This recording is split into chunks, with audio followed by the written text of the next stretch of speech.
आप अस्थि रोग विशेषज्ञ हैं, राजस्थान क्षेत्र के माननीय संघ चालक, जयपुर निवास करते हैं। सरदार महेंद्र जी मद्दू, आप अधिवक्ता कर अधिवक्ता हैं, जयपुर प्रांत के माननीय प्रांत संघ चालक, आप भरतपुर निवास करते हैं। डॉक्टर कृष्ण कुमार जी गुप्ता, आप शल्य चिकित्सक हैं, अलवर के माननीय विभाग संघ चालक, आप अलवर निवास करते हैं। अशोक जी मित्तल, आप ऑटोमोबाइल व्यवसायी हैं, अलवर के माननीय जिला संघ चालक, आप भी अलवर निवास करते हैं। आज हमें जिनका उद्बोधन में मधुकर राव भागवत, आपका पैतृक निवास महाराष्ट्र के चंद्रपुर में है। पशु वैद्यकीय का शिक्षण प्राप्त करने के पश्चात सन 1904 अखिल भारतीय शारीरिक शिक्षण प्रमुख तथा अखिल भारतीय प्रचारक प्रमुख, सन 2000 से 2009 तक माननीय सर कार्यवाह है। मार्च 2009 से पूजनीय सर संचालक जी के नाते जड़ चट्टाने करवट लेती, नग उपत्यका हिल जाती है। लहरों की ठंडी करवट से, लहरों की ठंडी करवट से प्रलय प्रभीषा गहराती है। हम चेतन अंगड़ाई ले लें, सब जग हाहाकार करेगा। एक बार करवट तो बदलें, सारा जग जयकार करेगा। सुधा कुंड दानवी नाभि के, सौखे शोषक प्राण जलाकर, चामुंडा का भरे कलेवर, रक्त बीज का रक्त पिलाकर, पौंड शंख दे फूंक भीम का, कौरव दल चीत्कार करेगा। एक बार करवट तो बदले, सारा जग जयकार करेगा। हमें सरल प्रहलाद समझ कर, सतत तर्जना जो देते हैं, नित्य हमारी मृदु रिगुता पर, हंस हंस कर जो रस लेते हैं। खंबे से फट पड़े नृसिंह से, महादैत्य चित्कार करेगा। एक बार करवट तो बदले, सारा जग जयकार करेगा। हम हिंसा के नहीं पुजारी, जन जन में यह प्रण भर देंगे। भय बिन होयन प्रीति मंत्र को, किंतु विश्व को मुखरित वर दें। विष्णु गुप्त की शिखा खोल दें, कौन छली प्रतिकार करेगा। अपने संघ के कार्य के 100 साल पूरे होने जा रहे हैं। 1925 की विजयादशमी से 26 की विजयादशमी तक हम इस उपलक्ष्य में कुछ योजनाएं लेकर काम करने वाले हैं।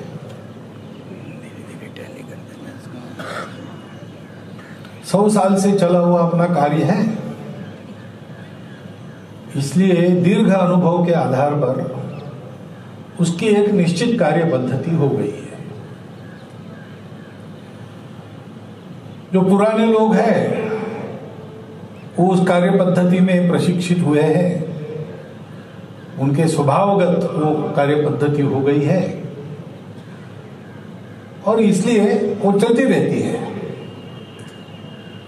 नए लोग आते हैं, उनके लिए एक तैयार सा मॉडल है, कुछ नया करना नहीं है, उसमें मिल जाना है, उसमें लग जाना है, इसलिए बड़ी आसानी है। पद्धति खोजनी नहीं है, पद्धति निश्चित है, अनुभव सिद्ध है और प्रमाण यानी उसके जो परिणाम है परिणाम सिद्ध भी है।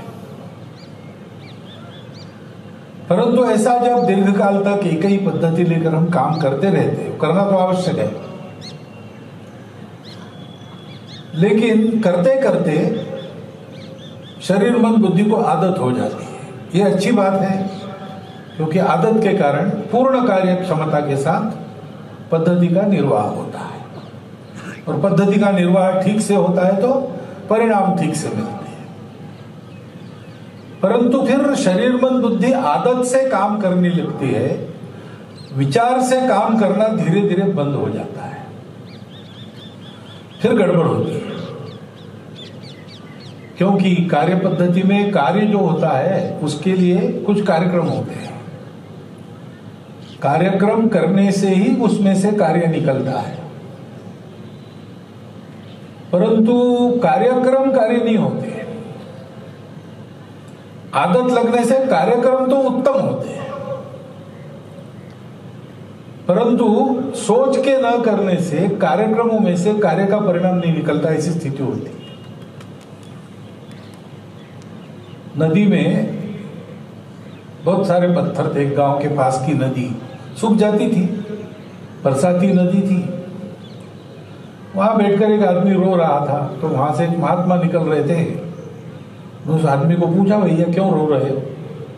उसने कहा, क्या करें महाराज जी, ऐसा नहीं है, बच्चों को खिलाने के लिए कुछ नहीं है, घर में सब रो रहे हैं भूख के मारे, मैं उनको खिला नहीं सकता, मुझे वो देखा नहीं जाता और मर भी नहीं सकता क्योंकि उतना धैर्य नहीं है, तो रोने की सिवा मेरे हाथ में क्या है?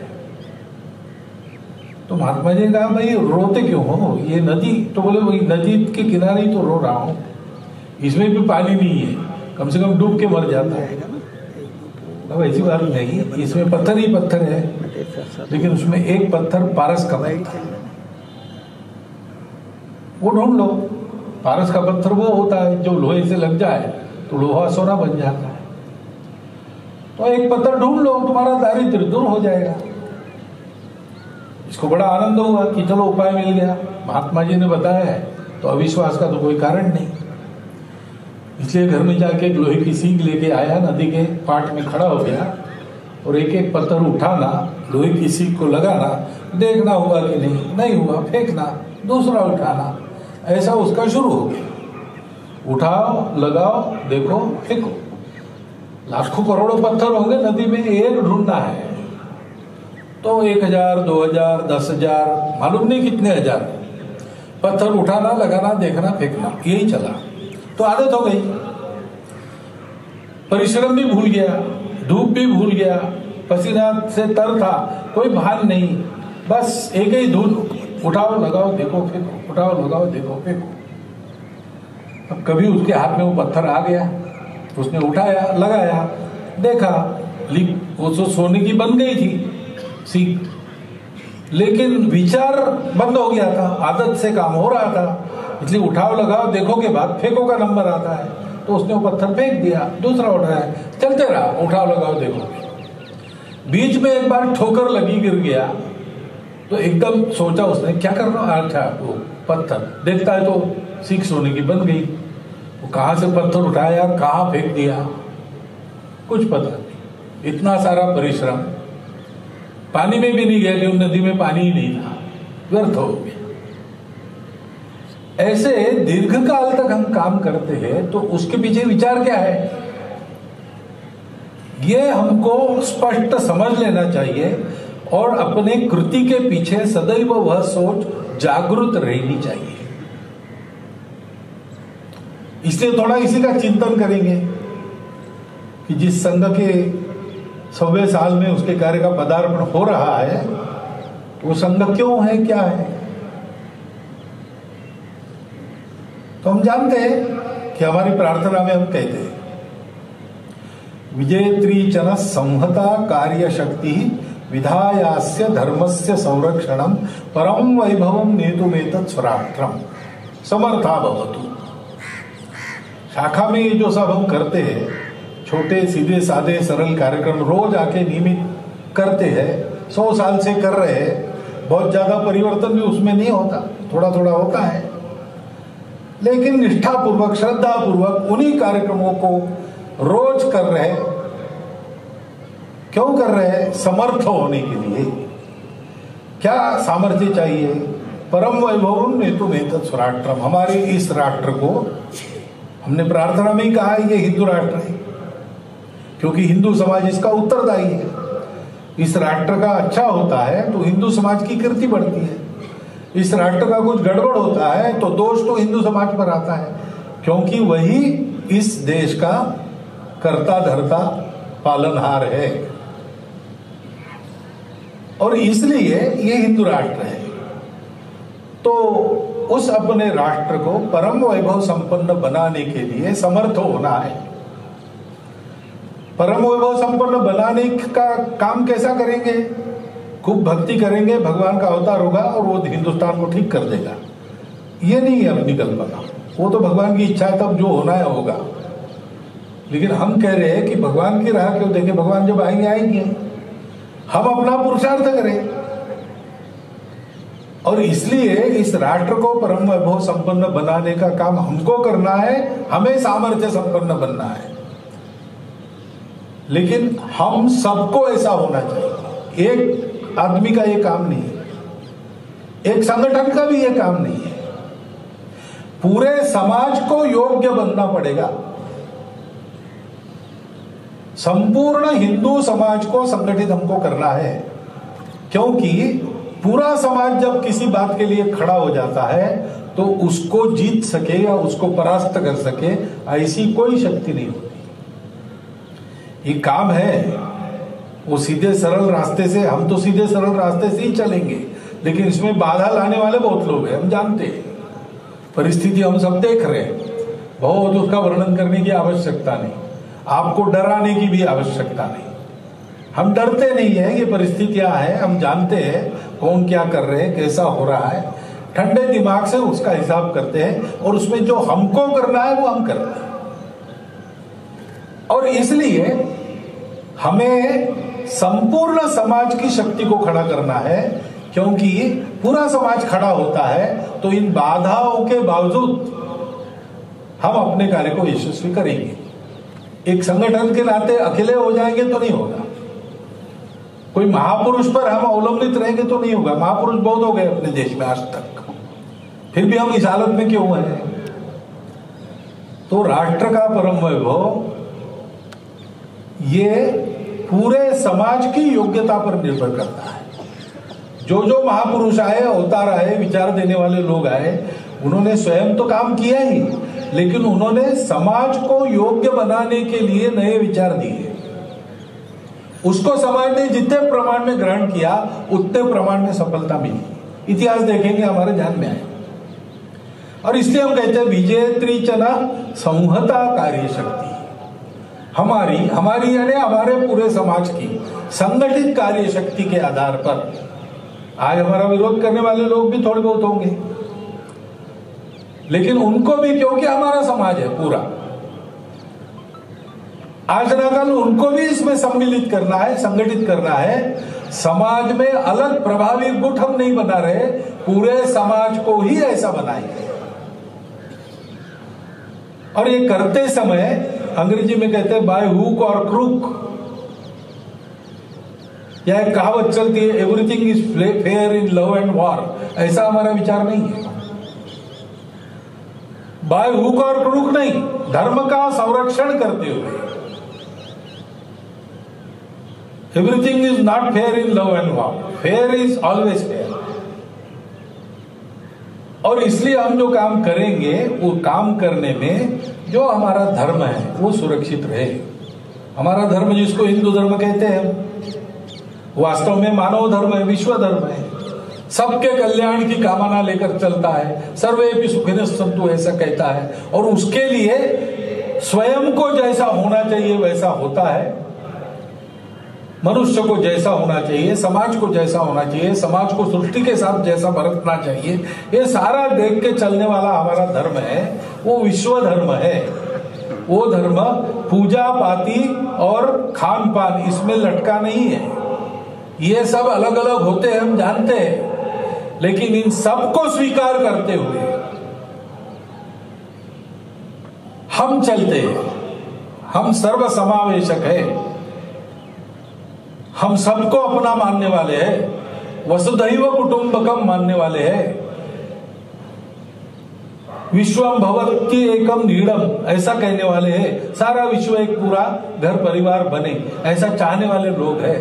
उस धर्म का संरक्षण करते हुए हमारी संवद कार्य शक्ति जो विजेत्री है, जो कभी पराजित नहीं होगी, हमेशा विजयी होगी, उसके आधार पर अपने राष्ट्र को परम वैभव संपन्न बनाएंगे। ये संकल्प लेके हम शाखाएं चलाते हैं, ये संकल्प लेके हम संघ खड़ा करते हैं।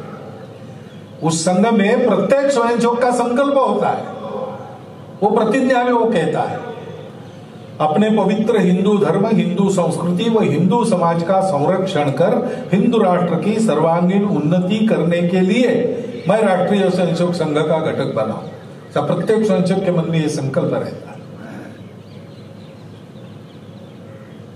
इसलिए हम संघ का काम कर रहे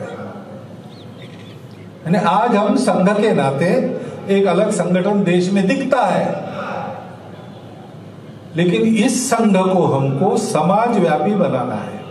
पूरे समाज को ही संघ बनाना है, संघ को समाज बनाना है। इसका मतलब संघ में जो जो अच्छी बातें, संस्कार है, वो लेके हमको समाज में जाना है, उनको ये संस्कार देने हैं। पूरे समाज में यही संस्कार व्याप्त हो। विचार कुछ भी रहे, विचारधाराएं अलग अलग हो सकती है, लेकिन प्रामाणिकता, देशभक्ति, अनुशासन, सामूहिकता आदि आदि जो सारी बातें संघ कार्य में हम सीखते हैं, अपने स्व के गौरव को सीखते हैं, ये सब समाज में लेके जाना है। समाज में इसको हमको प्रवर्तित करना है, पूरे समाज को ऐसा बनाना है। और इसलिए करना क्या है? संरक्षण करना है। संरक्षण कैसे होता है? एक तो बात साफ है, सबको समझ में आती है कि संरक्षण करना है यानी कोई आक्रमण हो रहा है, तो आक्रमण हो रहा है तो उसका प्रतिकार करना, उससे लड़ना, उसको परास्त करना। कुछ खोया है तो वापस लेना, जो अपना है वो अपना है। परंतु ये भी प्रतिकार कैसे होता है? और केवल इससे होता है क्या? हमारे देश में आक्रमणों का तांता लगा, शक, हूण, कुषाण, यवन, उसके बाद इस्लाम, उसके बाद ईसाइयत, यूरोप, इनका आक्रमण हुआ। हर बार हमने प्रतिकार किया, सबको परास्त किया, परंतु बार बार आक्रमण क्यों हुआ और बार बार हम परास्त क्यों हुए? और अगर हुए हैं और वैसे ही रहे तो आगे भी ऐसा नहीं होगा, इसकी क्या गारंटी? और इसलिए हम सोचते हैं कि प्रतिकार जो होता है वो एक अंग है, छोटा अंग है, लेकिन प्रतिकार करने वालों की क्षमता, जिस बात के लिए वो प्रतिकार कर रहे हैं उस बात का उनमें होना, ये महत्व की बात है। केरल में एक लोक कथा चलती है। एक राजा था, उसका एक पुत्र था, उसका नाम उदयनंद। तो राजा ने उसको भेजा गुरुगृह में, प्रजा की रक्षा करनी है तो युद्ध विद्या सीख के आओ। तो आचार्य परशुराम जी की युद्ध विद्या सिखाने वाले 21 आचार्यों का गुरुकुल था वहां पे, 20 आचार्य, एक प्रधानाचार्य, उसमें वो गया। बहुत सुशील, सुलक्षणी, सद्गुणी था, प्रजा की सेवा करने की इच्छा थी, माता पिता का आज्ञाकारी था, इसलिए मन लगाकर बहुत अभ्यास करके 12 वर्ष में जितना सिखाया सब उसने आत्मसात किया। और 12 वर्ष के बाद परीक्षा की घड़ी आई तो मैदान में पहुंचा, प्रधानाचार्य को आगे करके 20 आचार्य बैठे थे। आ गया उनके सामने, शस्त्र अस्त्र लेकर नमस्ते किया, नमस्कार किया और कहा कि गुरुजी मैं तैयार हुआ, मेरी परीक्षा लीजिए। तो प्रधानाचार्य ने पूछा, अच्छा तुम्हारी परीक्षा लेते हैं, लेकिन बताओ 12 साल में तुम कितना सीखे? उसने कहा कि महाराज आपकी कृपा से मैं जो सीखा हूं, मैं 10,000 लोगों से अकेला लड़ सकता हूं। तो प्रधानाचार्य कहा ऐसा करते हैं, तुम कल फिर से आओ, थोड़ा सोच के आओ। अच्छा है तुम इतना सीखे हो, परीक्षा लेंगे हम, तो थोड़ा सोच के कल आना, कल लेंगे परीक्षा। तो इसको ध्यान में आया कि कल बुलाया यानी आज फेल हो गए, तो कहाँ गड़बड़ हो गई, सोचता रहा रात भर, तो उसको ध्यान में आया। दूसरे दिन पहुंचा और वही प्रश्न किया कि बताओ कितना सीखे हो? तो कहा गुरुजी कल मैंने गलती की, और 10,000 लोगों से क्या लड़ना, 10,000 लोगों से अकेला आदमी कैसे लड़ेगा और 10,000 लोग एक से कैसे लड़ेंगे? चारों ओर से घेरा डाल के भी 10,000 आदमी अगर भिड़ जाएंगे एक पर, तो 10,000 लोगों के मार तो उस तक नहीं पहुंच सकते, तो आपस में ही टकरा जाएंगे। हम लोग जानते हैं, तृतीय वर्ष तक हम शिक्षा लेते हैं तो युद्ध विद्या में आखिरी होता है 1 विरुद्ध 27, क्योंकि सबसे अंदर का जो घेरा है वही मार सकता है, और घेरा अधिक से अधिक 27 लोगों का हो सकता है, इससे ज्यादा हो नहीं सकता। तो उसने कहा कि मैं कल गलती कर दिया, तो अंदर के घेरे से ही मुझे लड़ना है, तो मैं 27 लोगों से लड़ सकता हूं। तो प्रधानाचार्य ने कहा कि बहुत तुम सही दिशा में सोचे हो और थोड़ा और सोचो, कल आओ। अब क्या हुआ भाई, अब क्या गलती हुई? फिर से रात भर सोचा तो उसको ध्यान में आया। दूसरे दिन गया, फिर पूछा वही। उन्होंने कहा गुरुजी जरा अहंकार में कल ज्यादा बोल गया, क्षमा करना। वास्तविक ऐसा है कि 27 लोग भी हैं तो फिर लड़ना तो एक समय एक से ही पड़ता है, शास्त्र ही ऐसा है। 27 लोग एक साथ लड़ेंगे एक से तो एक की तो चटनी हो जाएगी। तो उसका ये काम है कि एक का मार रोको, दूसरे को धौस बताओ, तीसरे को पीट के चौथे के पीछे से बाहर चले जाओ घेरे के, और उसके बाद कभी एक से ज्यादा लोगों को सामने नहीं पड़ने देना। तो इसलिए लड़ना तो एक से ही पड़ता है। मैं एक से लड़ना बहुत अधिक अच्छी तरह जानता हूं। तो गुरु ने कहा बस तुम अब पहुंचने वाले हो सही जगह, वहां पहुंच जाओ और कल आओ। तो अब क्या गड़बड़ हुई? दूसरे दिन विचार करके पहुंचा, फिर कहा कि गुरुजी क्षमा कीजिए, मैं बहुत ही ज्यादा अहंकारी हो गया था, उसके कारण मेरे ध्यान में बात आ गई।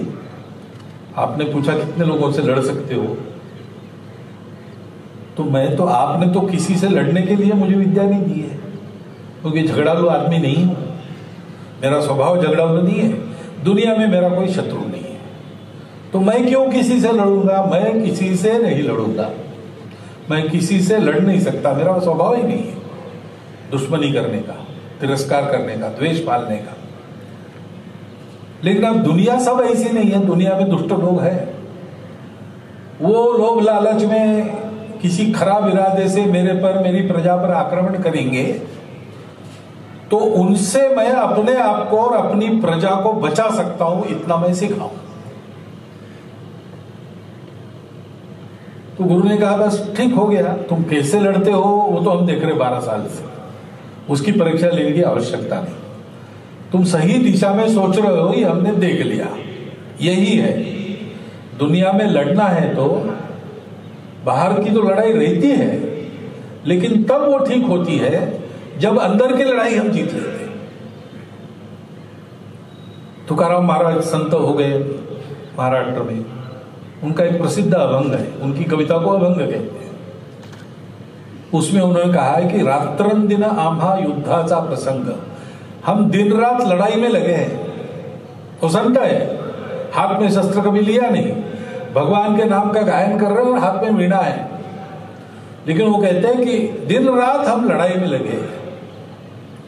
अंतर्बाह्य जग आणि मन, अंदर की लड़ाई और बाहर की लड़ाई, दुनिया के आकर्षणों से लड़ाई और अंदर के मोहों से लड़ाई, जग से और मन से लड़ाई करनी पड़ती है। हमारा जो काम है, डॉक्टर साहब ने सबको बताया संशयों को कि जो हमारी स्थिति है उसके लिए इधर उधर दोष मत देते बैठना। ये सब मुसलमानों के कारण ऐसा हो रहा है, ये सब ईसाइयों के कारण ऐसा हो रहा है, ये सब अंग्रेज सरकार के कारण हो रहा है, ये वो कर रहे, ये बात ठीक है, उसका प्रतिकार होना चाहिए, ये भी ठीक है, और अच्छे से होना चाहिए, ये भी ठीक है, परंतु वो कर रहे इसलिए हमारा नुकसान नहीं हो रहा, हम गड़बड़े इसलिए वो कर पा रहे हैं। नहीं तो 500 साल अपने देश में सुल्तानों बादशाहों का राज रहा। ये कैसे लोग हैं, अरबस्तान से निकले, 77 साल में मेक्सिको से साइबेरिया तक छा गए, पारसी लोगों का देश पूरा बदल दिया उन्होंने, बदल गए सब लोग। अब कोई अपने पूर्वजों का नाम लेवा वहां पर नहीं है, सब कुछ बदल गया 77 साल में। ईसाई लोगों ने 1000 साल में 4 महाद्वीपों को ईसाई बना लिया, और एशिया में भी बहुत सारे ईसाई देश हैं, उनका भी 250 साल यहां राज्य रहा। लेकिन ये सब होने के बाद आज हिंदुस्तान हिंदुओं का ही देश है। इनके करने से कुछ होना रहता तो हम आज होते ही नहीं यहां पे हिंदू के नाते। तो उनकी ये ताकत नहीं है, लेकिन ऐसा सब हो रहा है, इसका कारण है हमारी कुछ कमियां, उसको ठीक करो। और इसलिए बनो और बनाओ, संघ में आकर स्वयंसेवक बनो, सारे समाज में सबको अपना स्वयंसेवक बनाओ। ये हम करते हैं और इसलिए आगे भी जो करना है वो ऐसे ही करना है। अब संघ बड़ा हो गया, पहले कोई जानता नहीं था संघ को, आज सब लोग जानते हैं। पहले कोई मानता नहीं था संघ को, आज सब लोग मानते हैं। जो हमारा विरोध करने वाले लोग हैं वो भी होठों से तो विरोध करते हैं, लेकिन मन से तो मानते ही हैं। पूरा नहीं मानते तो कुछ बातें मानते हैं। राजनीति चलती है इसलिए उठपटांग बातें करते हैं, लेकिन अंदर मालूम है उनको। तो यह स्थिति हमारी हो गई। इसलिए अब हम एक काम कर सकते हैं कि अपने पवित्र हिंदू धर्म, हिंदू संस्कृति व हिंदू समाज का संरक्षण कर हिंदू राष्ट्र की सर्वांगीण उन्नति ये हमको करनी है। उसके प्रतिकार की व्यवस्था तो हम कर ही रहे, परंतु हिंदू समाज अच्छा पक्का सच्चा हिंदू हो, वो हिंदुत्व पर चले, वो सब हिंदुओं को अपना माने, उसके घर में, उसके परिवार में, उसके सामाजिक जीवन में, उसके अपने जीवन में आचरण हिंदुत्व का हो। ये हमने करना और समाज में ले जाना। शताब्दी तक हम अपने कार्य का विस्तार करेंगे। आपको पता है, विस्तार, दृढ़ीकरण, दो बातें हमने कही है। तो शाखा ले जाएंगे गांव तक, कम से कम मंडल स्तर तक, और शहरों में, बस्तियों में एक शाखा चाहिए जो पूरे बस्ती को या उस मंडल के सब गांवों को संभाल सके। ऐसी शाखाएं हमको खड़ी करनी। इसका नाम है विस्तार और दृढ़ीकरण। कार्यकर्ता भी उस स्तर के। फिर हम अपना संपर्क बढ़ाएंगे, समाज की सज्जन शक्ति के साथ संपर्क रखेंगे। उसमें कुछ अपने हितैषी हैं, अपने विचार के हैं, संघ में नहीं है प्रत्यक्ष। उसमें कुछ अपने विचार के नहीं है, लेकिन हमारे विरोधी भी नहीं है, अच्छे लोग हैं। उसमें कुछ लोगों को अपना विचार पसंद नहीं है, लेकिन वो प्रामाणिक है, निस्वार्थ बुद्धि से सेवा में लगे किसी न किसी प्रकार के। और कुछ अपने विरोधी भी होंगे, विरोध करने वाले भी होंगे, लेकिन कुछ कुछ विषयों में हमारे साथ आते हैं। सब लोगों का संघ पर विश्वास है, संघ की साख पर उनका विश्वास है। इन सब लोगों को हम अपने संपर्क में रखेंगे। कुछ हमारे काम में जुड़ जाएंगे हमारे साथ, कुछ के साथ हम उनके काम में जुड़ जाएंगे, कुछ अपना स्वतंत्र अलग काम करते रहेंगे, लेकिन सबकी दिशा एक रहेगी। परम वैभव ने तुम्हें तत्स्वराट विधायास्य धर्मस्य संरक्षण। ऐसी सज्जन शक्ति का अंग्रेजी में कहते हैं नेटवर्किंग, वो हम करेंगे। उनका जागरण करेंगे, उनको सत्य स्थिति देश की बताएंगे। और ऐसे सब लोगों को एक दिशा में चलने की प्रेरणा हमसे मिलेगी, वो चलेंगे। ये हो रहा है और करना है, पूरा करना है। और फिर तीसरी बात है कि इसके आधार पर जो विपरीत संवाद देश में चलता है, लोगों को बरगलाया जाता है, आप हिंदू नहीं हो। हिंदू नहीं हो यानी क्या? हिंदू क्या है? हिंदू होना यानी क्या है? हिंदू होना यानी विश्व का उदारतम मानव बनना। हिंदू वो है जो सबको स्वीकार करता है। हिंदू वो है जो सबके प्रति सद्भावना रखता है। और हिंदू वो भी है जो मार नहीं खाता है, पराक्रमी पूर्वजों का वंशज है, लेकिन ऐसी ताकत रखने के बाद भी वो उसका दुरुपयोग नहीं करता, निरपराधों को दंडित नहीं करता, स्वयं से कोई कलह उत्पन्न नहीं करता, झगड़ा नहीं करता।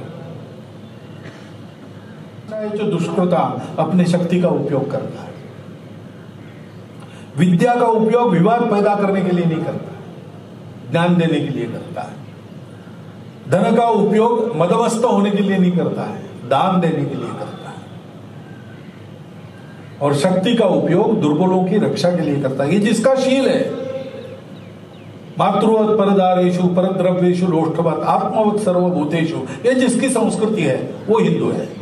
पूजा किसी की भी करता हो, भाषा कोई भी बोलता हो, किसी भी जात पात में जन्मा हो, किसी भी प्रांत का रहने वाला हो, कोई भी खान पान रीति रिवाज को मानने वाला हो, ये मूल्य जिनके हैं, जिनकी ये संस्कृति है, वो सब हिंदू है। लेकिन संवाद ऐसे चलता है, आपका देवी देवता अलग है, आपके रिवाज अलग है, आपका वंश अलग है, आपका ये अलग है, इसलिए आप अलग हो। दुनिया सारी विविधता में अलगाव देखती है, भारत एक है जो जानता है, इसलिए विविधता के नीचे जो एकता है उसको देखता है। उसको मालूम है कि वास्तव में विविधता नहीं प्रकार है, डाइवर्सिटी नहीं वैरायटीज है, यूनिटी की ही डाइवर्सिटी है। संवाद हम बदलेंगे, विमर्श बदलेंगे और प्रत्यक्ष आचरण में सारी बातें आए। इसलिए 5 मुद्दे आज चुनेंगे जिनको हम लागू करेंगे। समाज में लागू करना है तो पहले अपने जीवन में होने चाहिए। वो मुद्दे मालूम है आपको।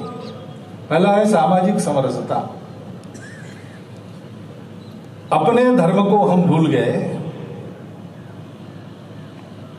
अपने स्वार्थ और भेद के अधीन हो गए और इसलिए धर्म के नाम पर बहुत बड़ा अधर्म जाति भेद का चला, छुआछूत का चला, ऊंच नीच भाव पैदा हो गए, श्रेष्ठ कनिष्ठ ऐसा हो गया।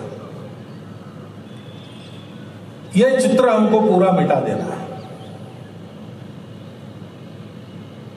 हम संघ के स्वयंसेवक है, हम जिस कार्य क्षेत्र में रहते हैं, जितना हमारा संचार है,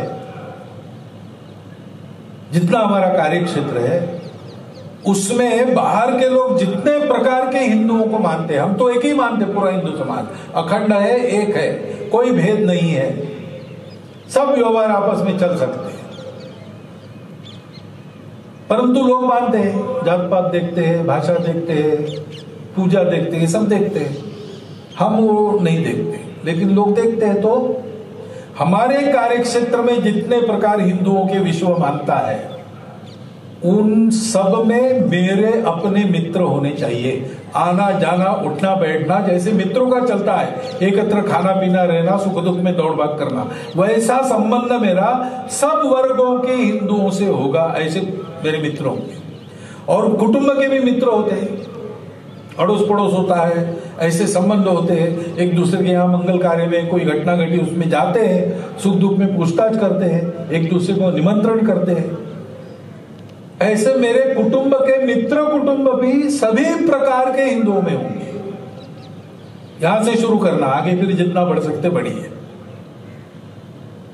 प्रत्येक स्वयंसेवक का अब ये प्रयास होना चाहिए, आने वाले 2 वर्षों में ये स्थिति अपनी बननी चाहिए कि सारे अपने मित्र हिंदू समाज के जितने प्रकार माने जाते उन सब प्रकारों से है, और मेरे कुटुंब के मित्र कुटुंब उन सब मित्र कुटुंबों में से है।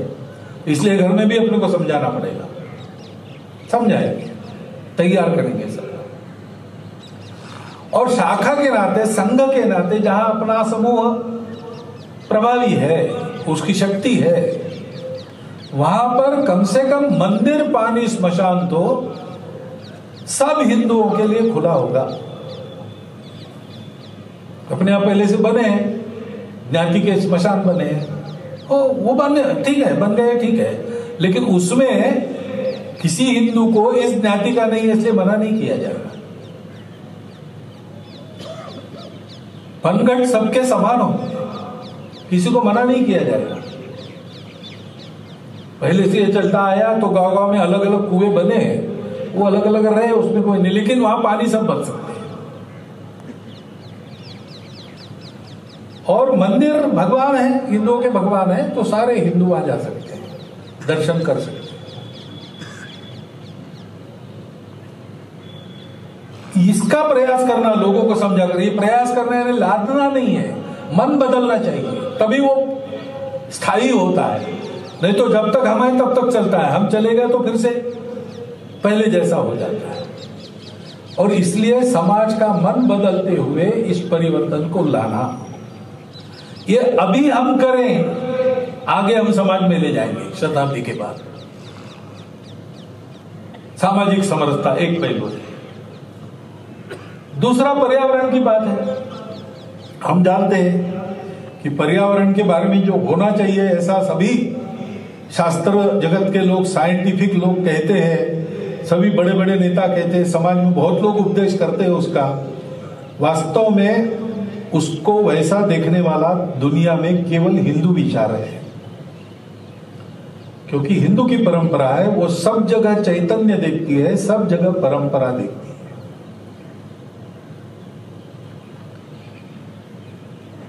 किताब को पैर लगा, कौन सी किताब है नहीं देखते हम, पैर लगा तो हम ऐसे झुककर नमस्कार करते हैं। आदत पड़ गई है, मालूम भी नहीं होगा पर्यावरण का विषय, लेकिन ये आदत पड़ गई है।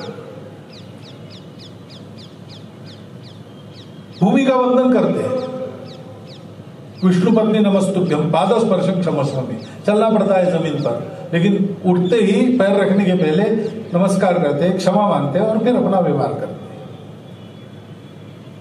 सांप की पूजा करते हैं, गाय को माता मानते हैं, नदी को माता मानते हैं, पर्वतों की प्रदक्षिणा करते हैं, क्योंकि हम मानते हैं कि ये सब चैतन्य में है, निर्जीव कुछ नहीं है, सब में जान है और सब पवित्र है। अपवित्रता कहीं भी नहीं है। अस्वच्छता हो सकती है, अपवित्रता कहीं भी नहीं। यह विचार केवल हमारा है, दुनिया में किसी का नहीं है ऐसा। और इसलिए पर्यावरण के बारे में जो जो होना चाहिए वो हमको करना है। छोटी बातों से प्रारंभ करना, अपने घर में पानी बचाओ, सिंगल यूज प्लास्टिक हटाओ और पेड़ लगाओ। घर को हरित घर बनाना, घर में हरियाली, घर के आंगन में बगीचा, और सामाजिक उपक्रमों में भी अधिक से अधिक पेड़ लगाना भी अपना चल रहा है एक उपक्रम यहां पे। ये हमने करना है, प्रत्येक ने हमारे घर में इसकी समझदारी उत्पन्न करना है। तीसरा है, इसके लिए अपने परिवार को भी सिखाना पड़ेगा। दुनिया में संस्कार भ्रष्टता बहुत है, हम समाचार पढ़ते हैं, बाहर देशों में बच्चे बंदूक लेके जाते स्कूल में और अपने स्वाध्याय को गोलियों से भून जाते। संस्कार चला गया, कोई मानवता रही नहीं। और बाहर क्या, अपने देश में भी हम देखते हैं संस्कारों की भ्रष्टता। मीडिया का जो दुरुपयोग है उसके कारण नई पीढ़ी बहुत तेजी से अपने संस्कार भूल रही और उधर जा रही। बताने वाला कोई नहीं, सबके हाथ में मोबाइल है, घर में बात नहीं होती, सब आते हैं अपना अपना मोबाइल खोल के उसी में बैठ जाते हैं। किसी का किसी से कोई संबंध नहीं रहा।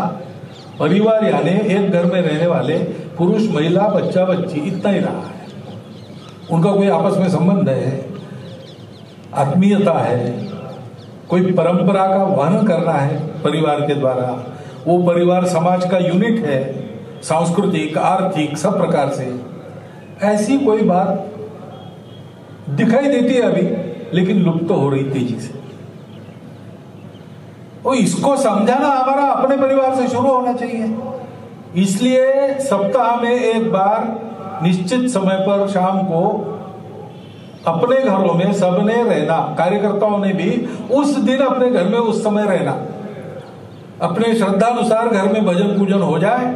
उसके बाद घर में बनाया हुआ भोजन आनंद से करना, मीन मेघ नहीं निकालना, और फिर 2-3 घंटा गपशप करना। गपशप के 2 विषय, पहला है कि अपनी परंपरा क्या है, अपनी यानी अपने कुल की परंपरा, अपने परिवार की परंपरा। उसमें जो अच्छा है, काल सुसंगत है, वो हमने बचा के रखा है कि नहीं, और जो बदलना चाहिए वो बदला कि नहीं।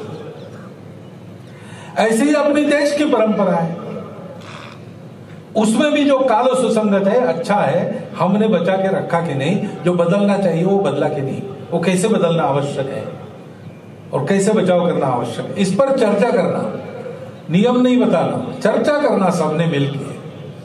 मोबाइल बाहर रख के आना उसमें,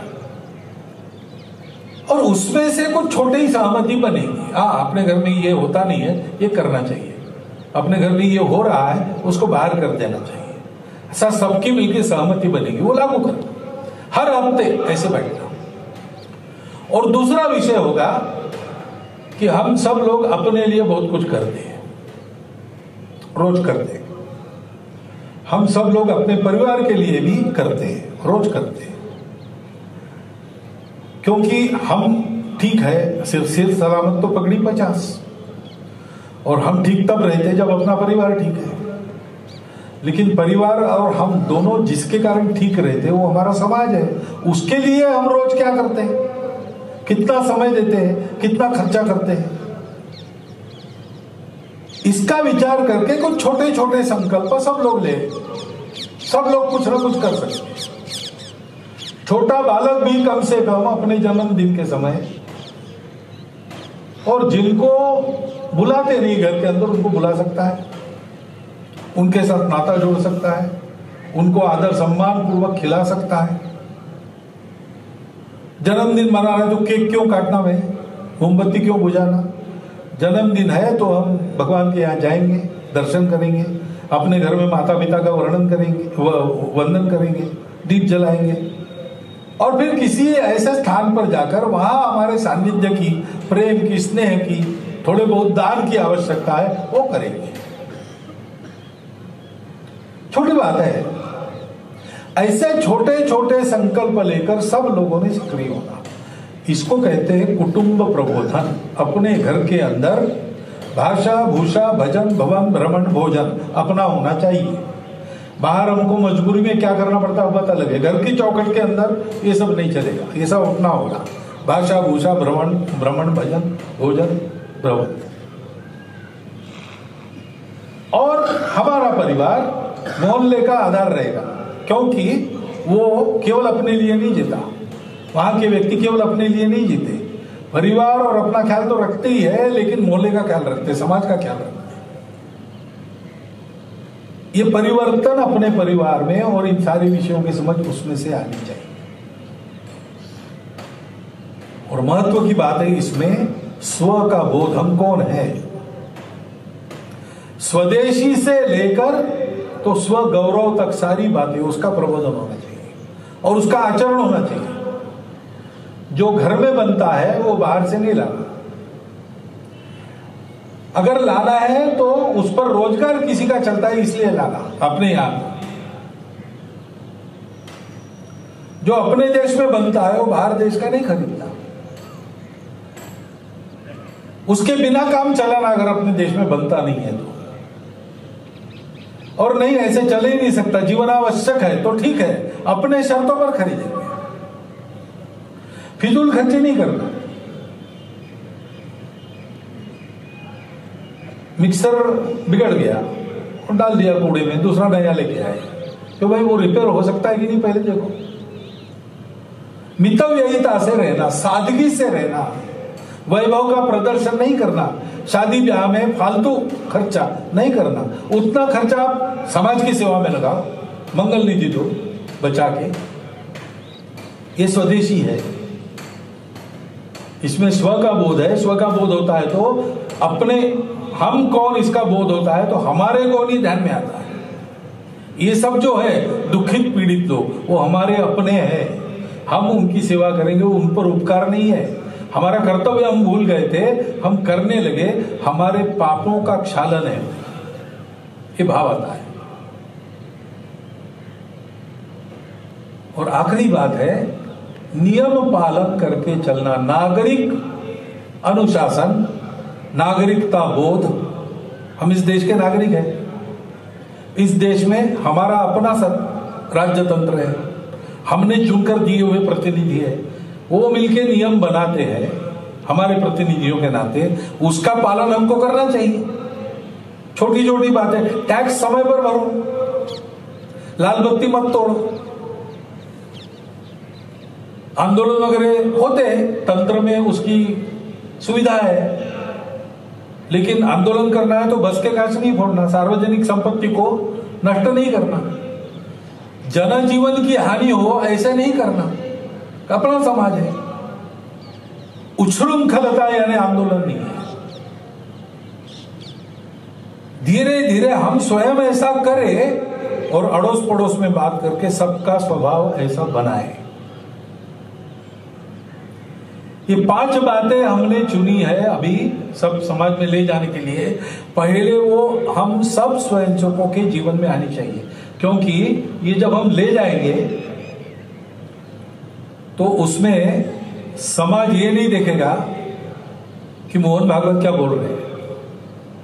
मोहन भागवत कुछ भी बोल रहे हो, समाज देखेगा कि मेरे पड़ोस में रहने वाला संघ का कार्यकर्ता वो ये सब कर रहा है कि नहीं। वो कर रहा है तो वो अनुकरण करेगा, नहीं तो सुनेगा वाह वाह बहुत अच्छी बात है, ऐसा कहेगा, करेगा नहीं।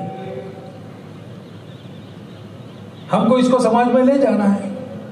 इसलिए आने वाले 1.5-2 साल में ये अपने घर का, अपने जीवन का, अपने सामाजिक क्रियाकलापों का और अपने आजीविका के क्रियाकलाप का ये चित्र बनना चाहिए।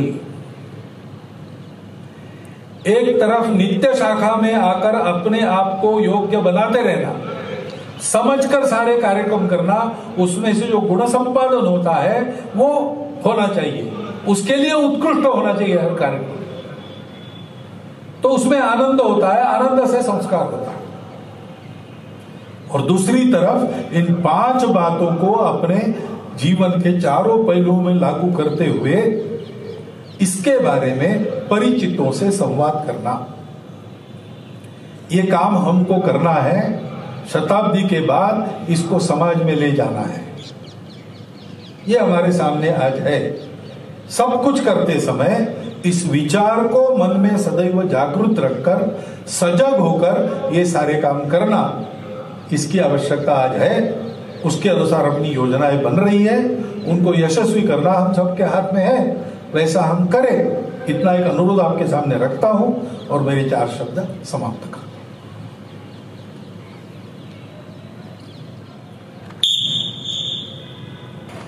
नमस्ते सदा वत्सले मातृभूमे, नमस्ते सदा वत्सले मातृभूमे, त्वया हिंदू भूमे सुखं वर्धितोऽहम्, त्वया हिंदू भूमे सुखं वर्धितोऽहम्, महामंगले पुण्यभूमे तुदर्थे, महामंगले पुण्यभूमे तुदर्थे, पतत्वेशकायो नमस्ते नमस्ते, पतत्वेशकायो नमस्ते नमस्ते, प्रभो शक्तिमन हिंदू राष्ट्रांगभूता, प्रभो शक्तिमन हिंदू राष्ट्रांगभूता, इमे सादरं त्वां नमामो वयम्,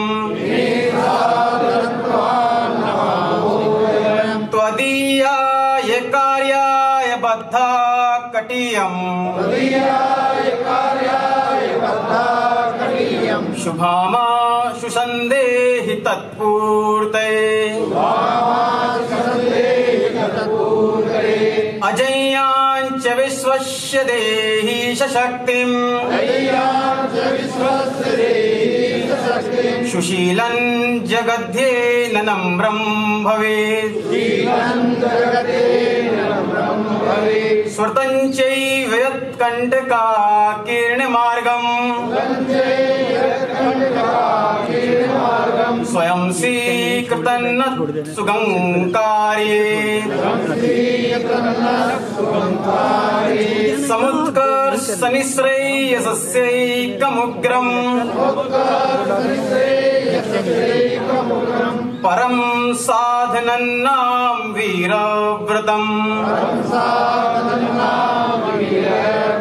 परं वै भवन्नेतु मे तदन्तः स्फूर्तुरक्षया देयनिष्ठा, हृदन्त प्रजागर्तु तीव्रानिशम्, विजेत्री च नः संहता कार्यशक्तिर्, विधायास्य धर्मस्य संरक्षणम्, परं वै वन्नेतु मे तत्स्वराष्ट्रम्, समर्था भवत्वा शिशाते वृषम्। भारत माता की जय। ध्वजा प्रणाम। 1 2 3।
संघ वीर वाम वृत आरम।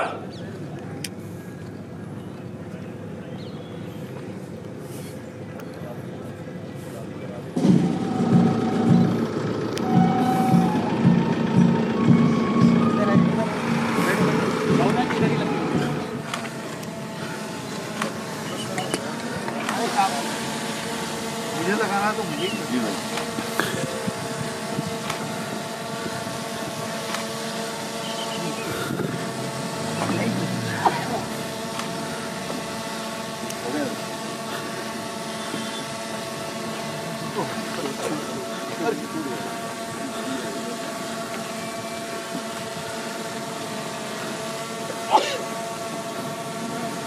पूरा भरना है क्या?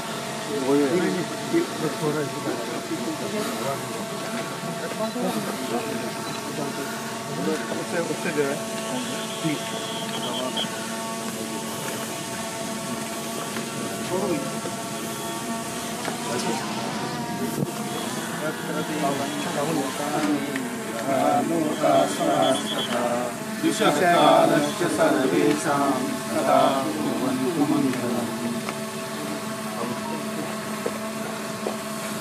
है।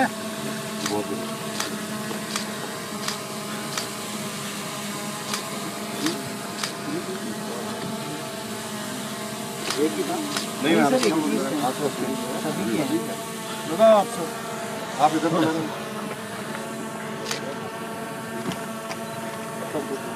हाँ तो आपके नाम अरे तेरा तो नहीं हुआ। जय माधव सुनो जय माधव इस तरफ डालना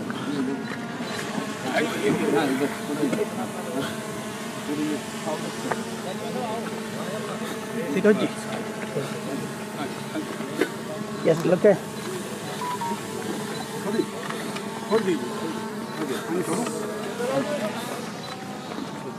बस डॉक्टर साहब आपको भी ये तो करना ही सर आइए आपका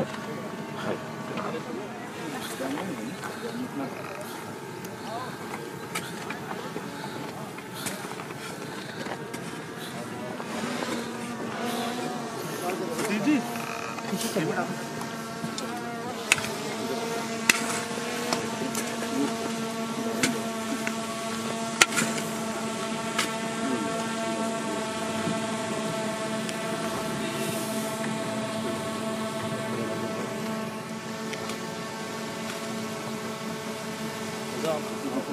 कब आए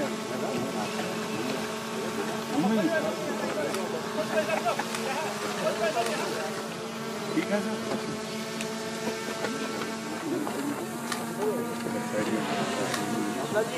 गड्ढा क्या वो मिट्टी स्टैक नहीं हुई।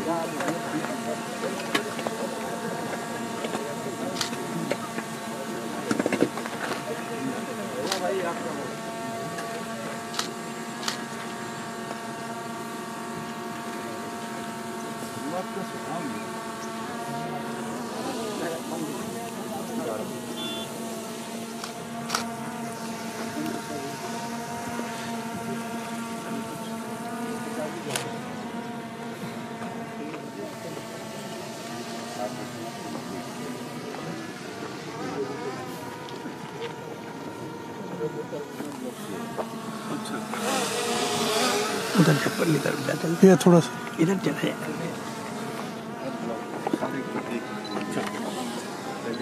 अच्छा, 16 में एक संगठन है। 16 में ये इसमें हमारी जो सबसे बड़ी समस्या फॉरेस्ट को लंचाना है और ये बबूल है, ऐसा 37 इंच वाला जो है उसको पूरे को छोड़ा है, बाकी सबको यहाँ से रिमूव कर और रिमूव करके पूरे 25 हेक्टेयर में हम लोगों ने पूरे देश को सेम भी यहाँ पे किया है। यहाँ पे एक कट्टी भाती है, वहाँ पर बाबा मोहनराम का मंदिर है, वहाँ भी समाज के लोग 8000 महिलाओं को एक एक पेड़ जिनका एक पेड़ ना देना शुरू किया। 10,000 लोग एक साथ खड़े हैं सर, हर पीठ पे शहर के लोग हैं और सारे सामाजिक संगठन है। एक इंडियन तिब्बत बॉर्डर पुलिस के ट्रेनिज थे सर, उन्होंने भी यहाँ पूरा प्लांटेशन किया है और उन्होंने 30,000 पेड़ खुद भी लगाए हैं प्रेरणा से अपने कैंपस में सर। ये सब ITBP के जवान से सर, ये हमारे प्रोग्राम्स थे। इसमें प्रयास ये था कि सभी सामाजिक संगठनों को जोड़े, वही अच्छा है। पब्लिक पार्टिसिपेशन होता है तो एकदम कोई भी हो जाए। ये सर स्काउट गाइड्स का भी हमने साथ लिया है, NSS को लिया है, इको क्लब्स का लिया है और हमारी जो इको डेवलपमेंट कमेटीज हैं फॉरेस्ट की उनको इन्वॉल्व किया है, फॉरेस्ट प्रोटेक्शन मैनेजमेंट कमेटीज हैं उनको इन्वॉल्व किया है और पुलिस प्रशासन सभी। इस बार शहर के लोगों का ज़्यादा रुझान रहा है सर। अलवर में 1.5 से 2 लाख पौधे इसी अभी क्या है, पर्यावरण के बारे में अवेयरनेस खूब ये सामाजिक संगठन से कम 1.5 से 2 लाख पेड़ लगा दिए हमने, उसी की प्रेरणा है। इसी वर्षा ऋतु में है सर एक दिल्ली मीटिंग हुई थी commission for air quality management, यहाँ का प्रेजेंटेशन हुआ था तो उन्होंने काफ़ी सराहा था कि बहुत अच्छा वर्क हुआ है। बाबा मोहनराम का मंदिर है, वहाँ भी हमारा साथ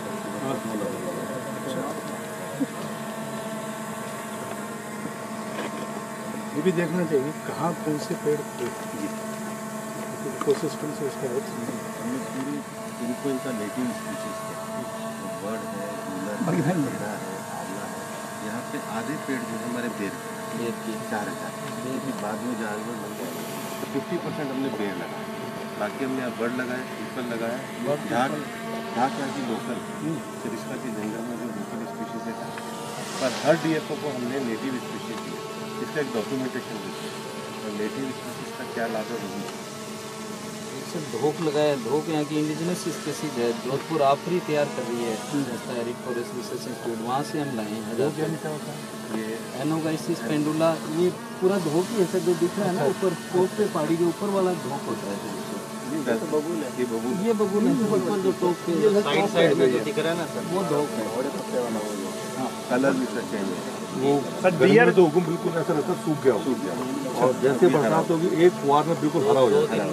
रेलवे के स्लीपर डियर जितने भी हैं सर, वो धोख सर डियर जितने भी हैं सर वो धोक की पत्तियां बहुत खाते हैं, बहुत प्रोटीन होता है सर। संग्राम सिंह जी हैं, फील्ड डायरेक्टर जी, आप अभिनंदन कार्मिक जी हैं, DFO जी, आप राजेंद्र जी हुड्डा हैं, DFO। इसलिए वो वीरन वहाँ आएंगे तो शेयर भी करेंगे सर। ये सब लिंक्ड है। ढाक का भी वैसे है, जहाँ जहाँ शेर है वहाँ ढाक को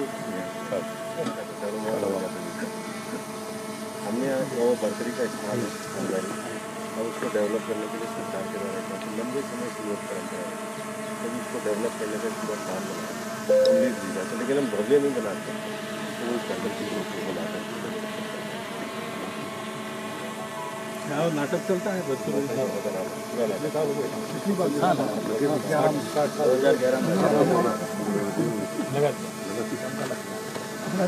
चलो